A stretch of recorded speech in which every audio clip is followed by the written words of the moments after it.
નમસ્કાર, પ્રાર્થના સંદેશ ન્યૂઝમાં આપનું સ્વાગત છે।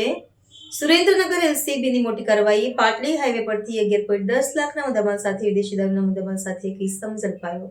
પાટડી પોલીસ સ્ટેશન વિસ્તારના દશાડા પાટડી હાઈવે રોડ સાવડા ગામના બોર્ડ પાસેથી એક સુઝુકી કેરી લોડિંગ વાનમાં ખાખી પુઠાની અડમાં ચોરી છુપીથી લઈ જવાતો ઇંગ્લિશ દારૂ કિંમત ₹6,05,760 તથા અન્ય મુદ્દામાલ મળી કુલ કિંમત ₹11,10,760ના મુદ્દામાલ સાથે એક ઇસમને પકડી પાડતી લોકલ ક્રાઇમ બ્રાન્ચ સુરેન્દ્રનગર જિલ્લા પોલીસ અધિક્ષક પ્રેમસુખ ડેલુનાઓએ સુરેન્દ્રનગર જિલ્લામાં પ્રોહિબિશન જુગારના વધુમાં વધુ કેસો શોધી કાઢી આવી બધીને સંપૂર્ણપણે નેસ્તનાબૂદ કરવા માટે જિલ્લામાંથી પસાર થતા અલગ અલગ હાઈવે રોડ પર ખાસ પેટ્રોલિંગ ફરી અમુક વાહનોમાં ચોરી છુપીથી ગેરકાયદેસર ઇંગ્લિશ દારૂ ગુજરાતમાં ઘૂસડવાનો પ્રયત્ન કરવામાં આવતો હોય જે અંગે અસરકારક અને પરિણામલક્ષી કામગીરી કરવાના ઉદ્દેશ્યથી એલસીબી પોલીસ ઇન્સ્પેક્ટર શ્રી જે જાડેજાનાઓને સૂચના આપેલ હોય જેએનવાઈએ એલસીબી પોલીસ ઇન્સ્પેક્ટર જે જાડેજા તથા પોલીસ સબ ઇન્સ્પેક્ટર જેવાય પઠાણ તથા પેરોલ ફોર્સ કોડના IC police sub inspector Shri એને રાયમાનાઓએ એલસીબી તથા પેરોલ ફોર્સ કોડના પોલીસ સ્ટાફની અલગ અલગ ટીમો બનાવી ખાસ એક્શન પ્લાન હેઠળ પ્રોહિબિશન જુગાર બધી સંપૂર્ણપણે નેસ્તનાબૂદ થાય તે રીતે